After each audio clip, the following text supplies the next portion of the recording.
Eu vos saúdo com a paz do Senhor, amados irmãos.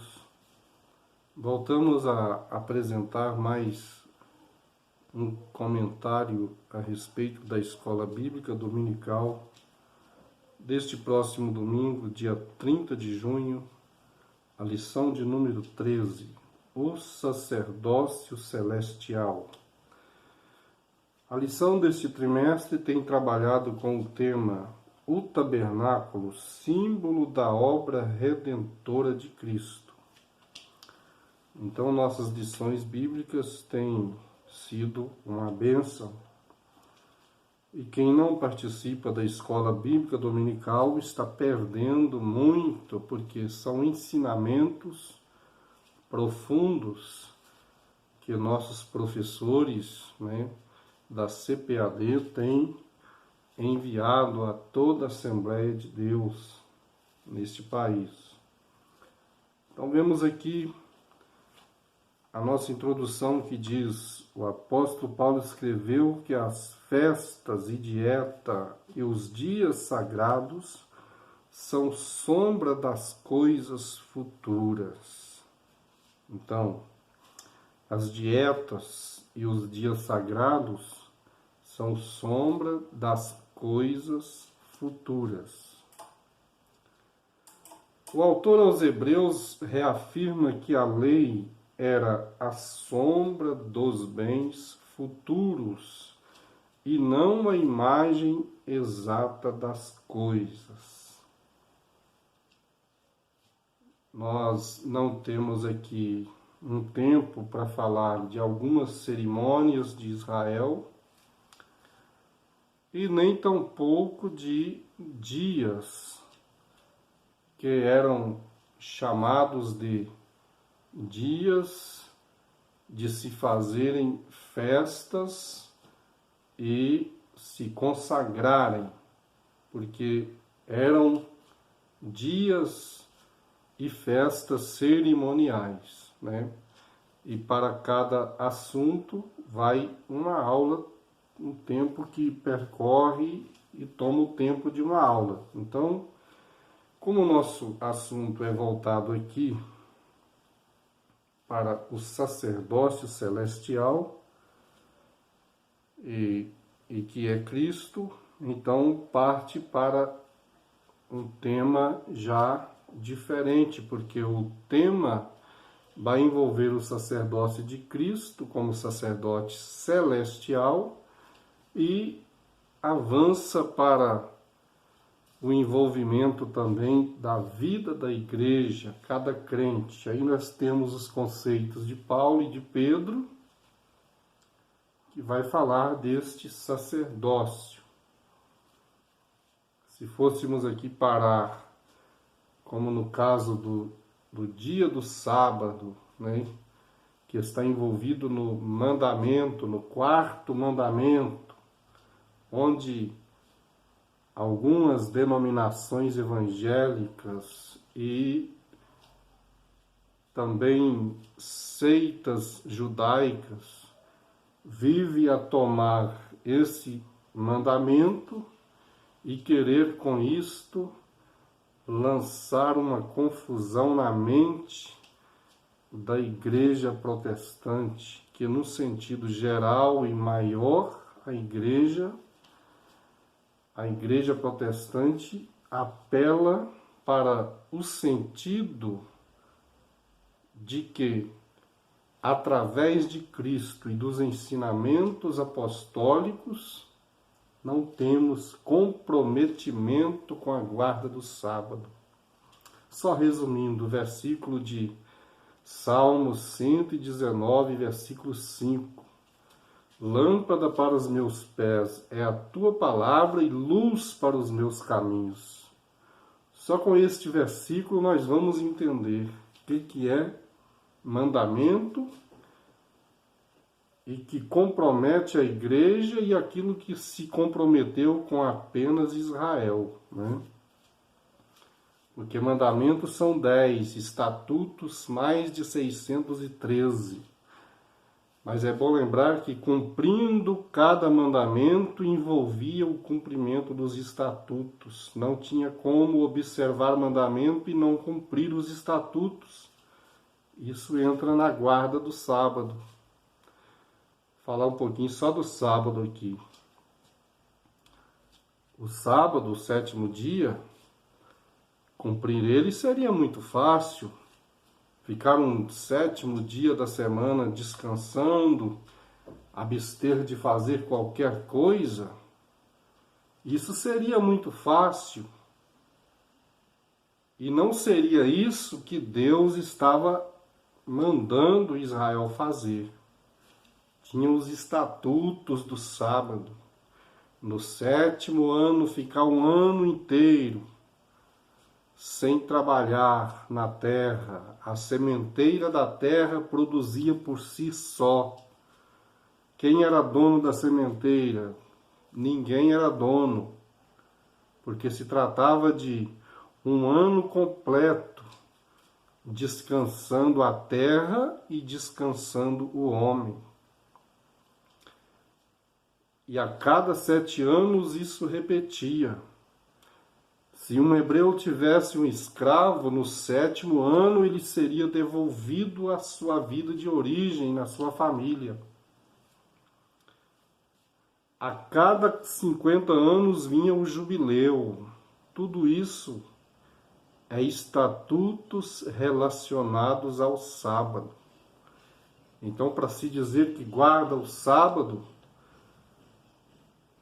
é dever também obrigatório cumprir com os estatutos relacionados ao sábado. Vamos deixar o sábado de lado aqui, em outra aula nós vamos falar disso.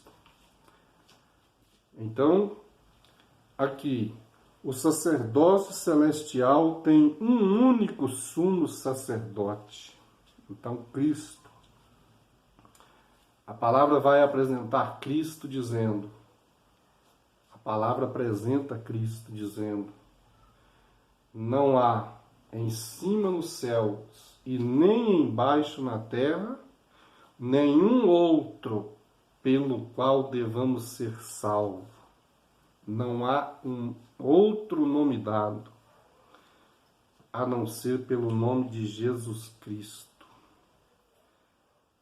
E outro texto vai dizer que ele é o único intermediário entre Deus e os homens. Ele é o único intermediário. Então não adianta mitologia apresentar seus sistemas maléficos, levando os homens, a humanidade, ao engano religioso. Mas a palavra de Deus apresenta Cristo, e Ele é o caminho, a verdade e a vida. Vamos aqui. Temos aqui na palavra de Deus, dizendo assim, vamos aqui para o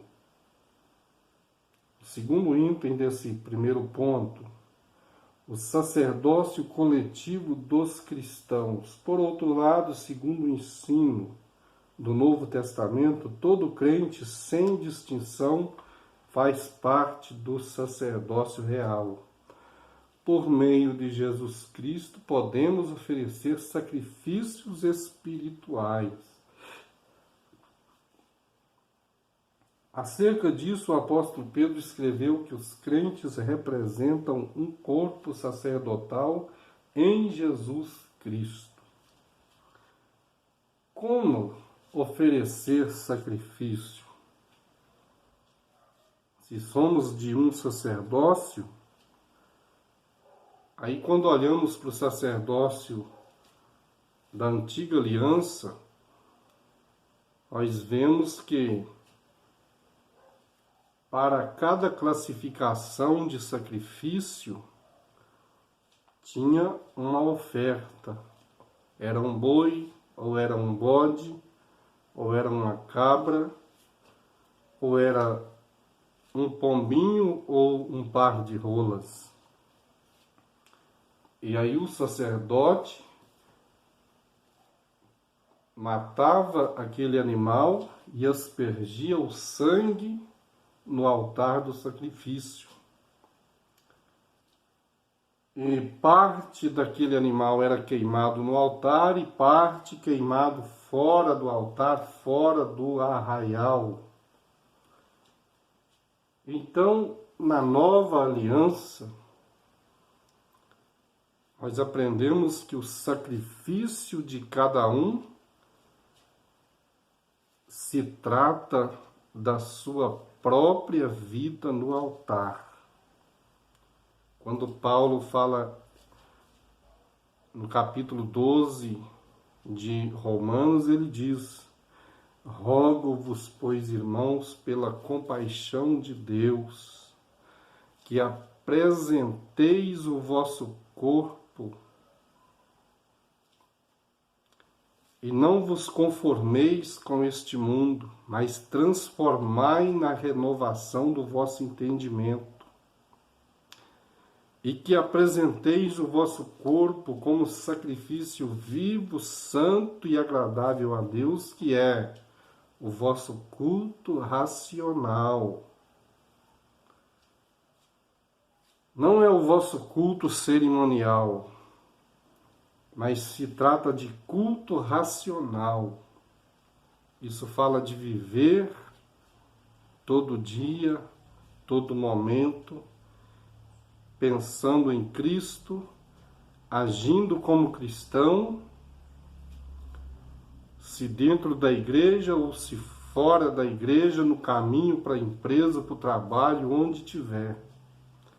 Viver como servo de Cristo. Então é este e esta a forma de um viver, de um sacrificador no altar de Cristo, né?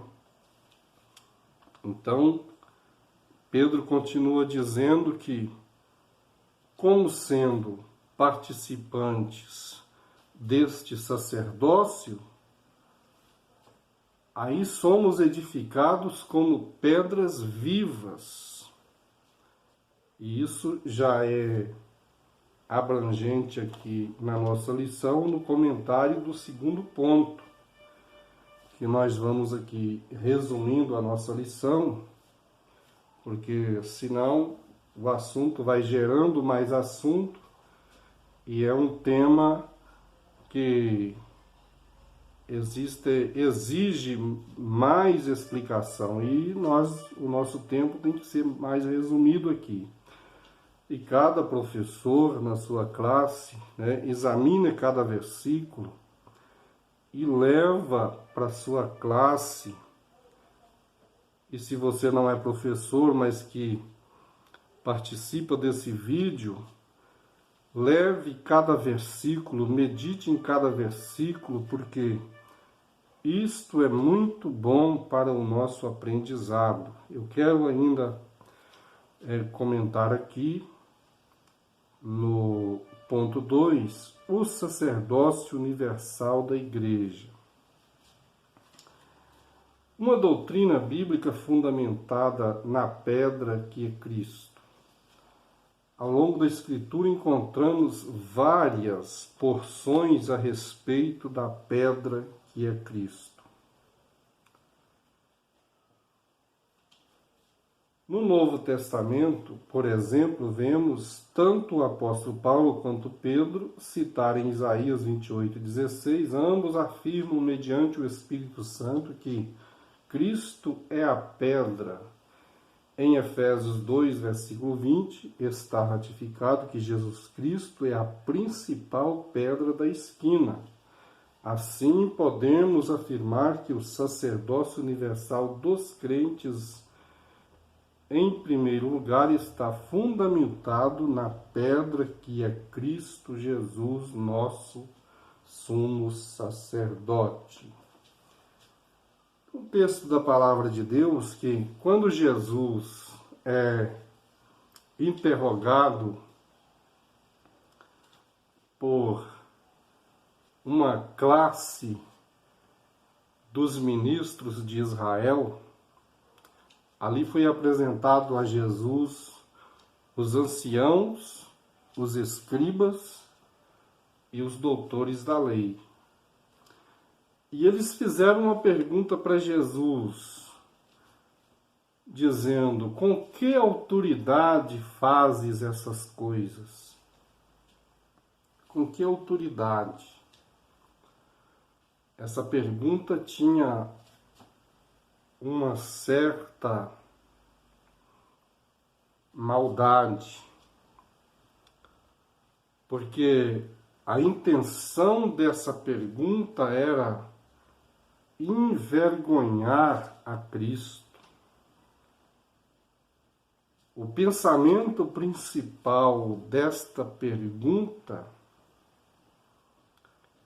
era desvirtuar Jesus da obra que ele estava realizando. Porque veja que eram um grupo das três partes da liderança de Israel. Então era uma pergunta formalizada. Com que autoridade faze essas coisas? Jesus, ao ser interrogado, então, ele se dirige a eles dizendo: eu vos responderei, mas se primeiro me responder uma pergunta.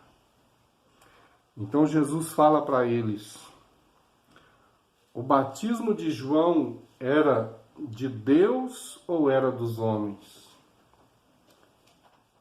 Então aqueles homens olham um para o outro e eles se resmungam ali dizendo: olha, se nós disser que era de Deus, ele vai nos perguntar por que não cremos. E se nós respondermos que era dos homens, poderemos ser apedrejados, porque toda essa multidão sabe que João era profeta. E aí decidiram entre eles a dizer que não sabiam. Então veja que foi uma pergunta direcionada a Cristo, mas eles tinham uma medida muito grande de maldade a dirigir isso para Cristo. Porque quando eles veem que foram rebatidos por uma outra pergunta que os confrontavam nas suas incredulidades, eles reagiram dizendo que não sabiam. Então assim também é nos nossos tempos. Às vezes, ficamos a perguntar: por que a revelação da palavra de Deus é tão clara e tantos homens estudiosos, religiosos, sabem da verdade, mas preferem viver na mentira da idolatria, na mentira da feitiçaria, na mentira do misticismo religioso e rejeitam a verdade sacrossanta da palavra de Deus. Então Pedro, aqui na palavra, nós vemos aqui nesses versículos onde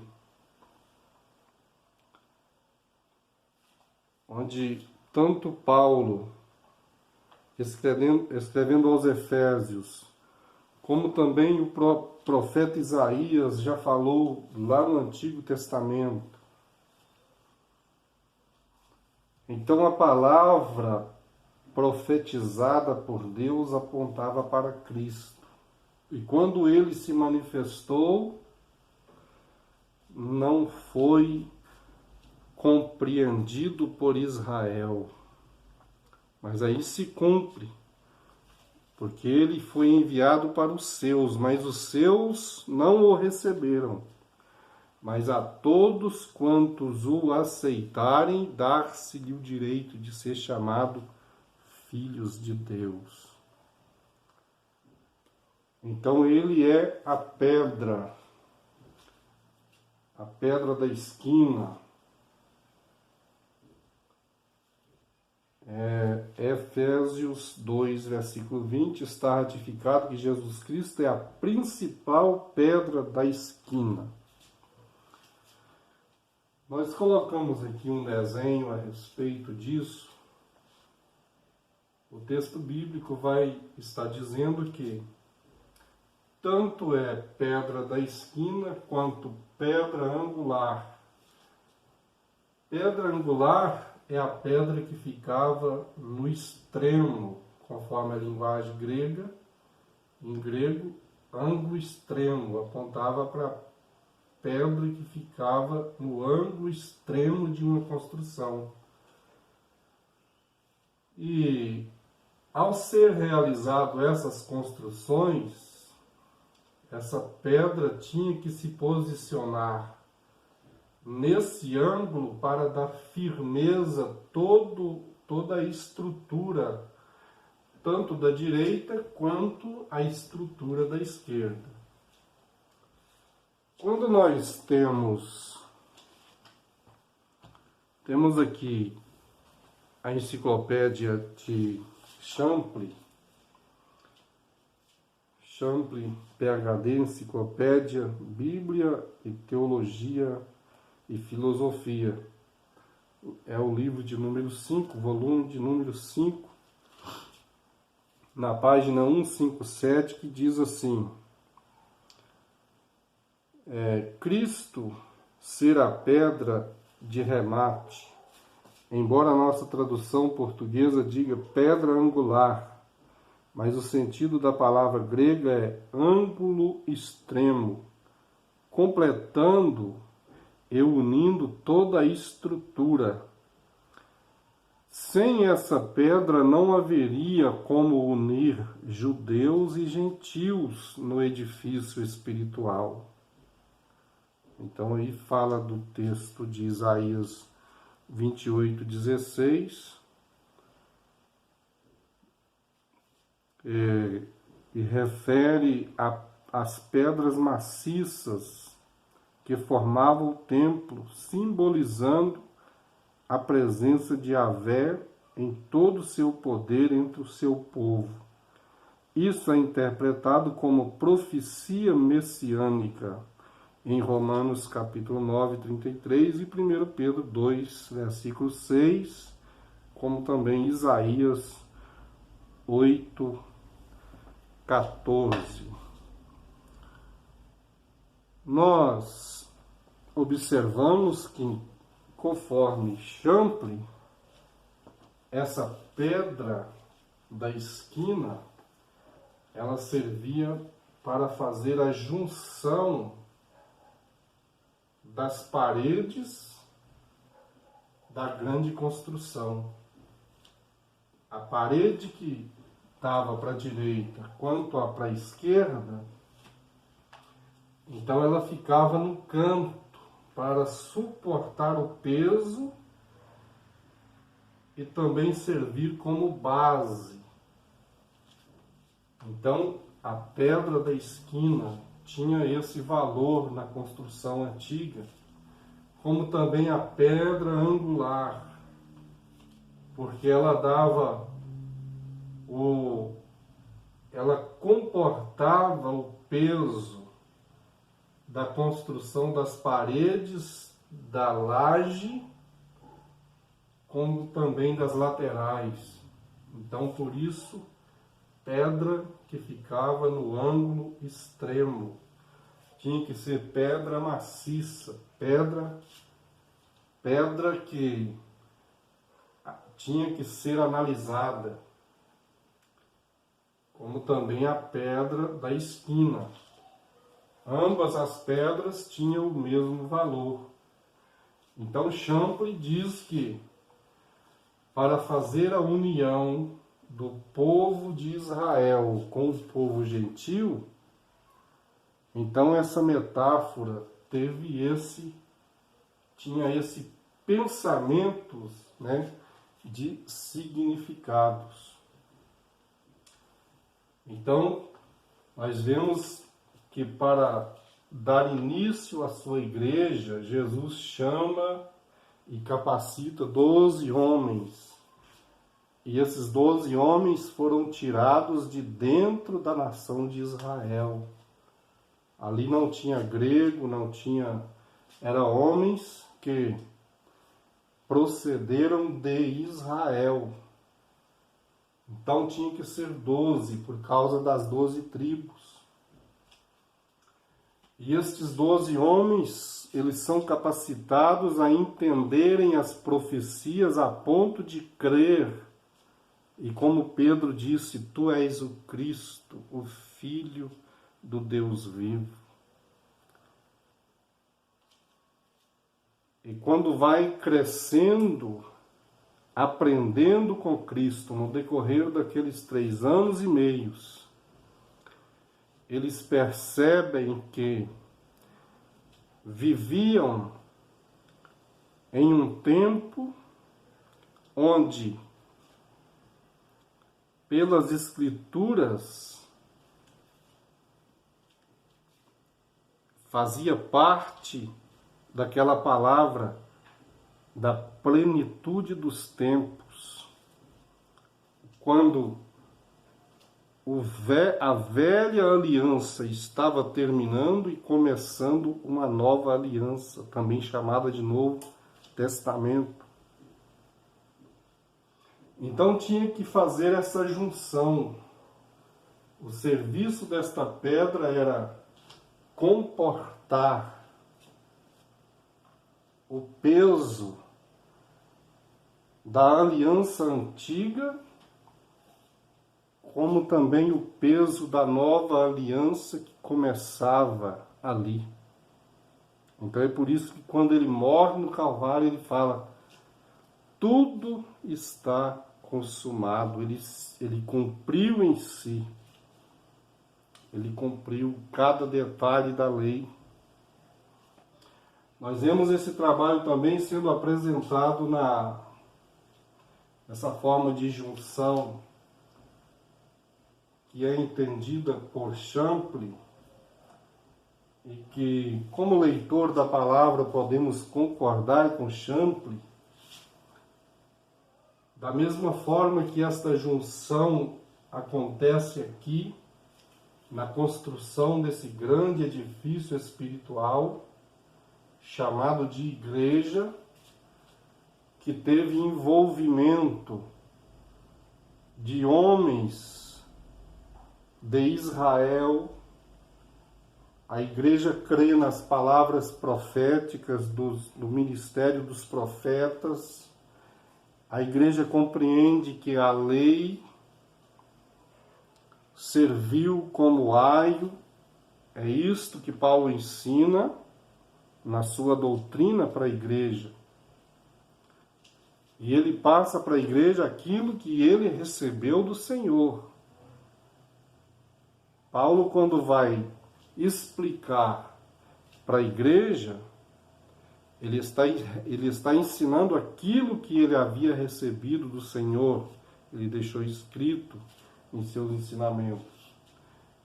Então, essa obra espiritual, ela tem essas equivalências do passado com Israel e do futuro com a igreja.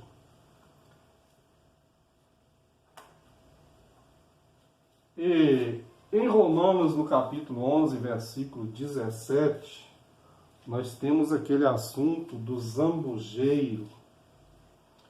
E tu, sendo zambujeiro, foste enxertado em lugar deles e feito participantes da raiz e da seiva da oliveira. O que é isso? Também fala de uma junção, um enxerto. Diferente da pedra da esquina, mas tem significativos pontos de vista, porque para que esta união fosse acontecer, precisou de Deus agir. E de que forma ele vem agindo? Através do sacrifício. Ele sabia que não seria aceito. Então, quando fala sobre a pedra que os edificadores rejeitaram, mas Deus a colocou como cabeça de esquina. Então foi Deus, aqui não foi homens. Foi Deus quem colocou como cabeça de esquina. Quando fala da rejeição de Israel, isso aqui tem uma ligação com o texto de Mateus capítulo 24, Israel. Jesus havia dito, quando, pois, a figueira brotar seus rebentos, sabei que próximo está o verão, a figueira que havia sido cortada. E quando analisamos o período histórico do nascedouro da igreja, nós encontramos que no ano 70 depois de Cristo, Israel é tirada de memória da terra como pátria. E foi justamente nesse período que a igreja teve um grande avanço na obra missionária. E a igreja veio pregando o Evangelho, e o Evangelho sendo levado a toda a terra. E enquanto isto, a nação de Israel peregrinando, se espalhando na terra e sendo perseguida na terra. Por quê? Porque rejeitaram, então foi cortada, foi quebrada. E a igreja de Cristo foi enxertada no topo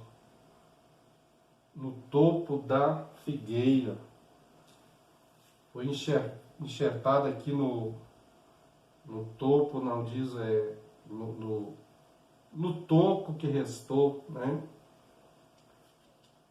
Aonde estava para se brotar os rebentos, Deus enxertou a igreja.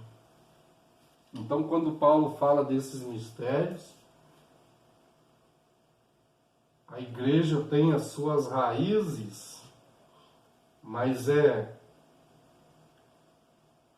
na madeira da oliveira. A oliveira verdadeira é quem? Quando se fala de oliveira, de figueira, de videira, está relacionando tanto a Cristo, mas em alguns pontos de vista proféticos, falando diretamente da nação de Israel. Então a nação de Israel perdeu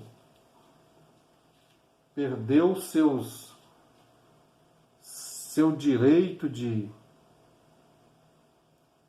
nação escolhida que pudesse abranger a terra. Por quê? Porque rejeitaram a Cristo. Rejeitaram a Cristo. Eles foram advertidos, mas não quiseram crer. Então nós temos esta junção. O enxerto, na verdade, é uma junção. Porque é Deus quem faz isso. Ele pega o povo gentil, enxerta. E neste enxerto, a vida que acontece procede das raízes. Que raízes são estas? Aquilo que os profetas falou, pregou, pregaram. testemunharam sobre Deus. E a seiva, Paulo fala da seiva e das raízes. Então a seiva aqui também é um outro trabalhar de Deus, porque a natureza que vem das raízes e que sobe como seiva não tem mais como prosseguir aqui, porque os ramos foram quebrados, tirados. Mas aí a seiva volta e sobe por esse lugar que tem vida. Então a igreja, formada do povo gentil, temos os princípios que procederam das raízes, as raízes proféticas. Cremos que os profetas falaram sobre Cristo. Então é isto, o trabalhar de Deus, é isto que nós estamos aqui aprendendo, a nossa condição como pedras vivas nesta construção, neste sacerdócio.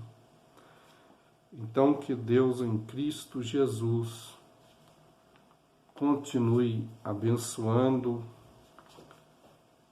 O nosso próximo trimestre continuará sendo uma bênção e nós deixamos este convite a você e sua família. E você que tem participado deste canal, deixe seu comentário, seu like e nos acompanhe, faça comentários a respeito do que você tem ouvido e que Deus em Cristo Jesus continue abençoando a sua vida. Amém.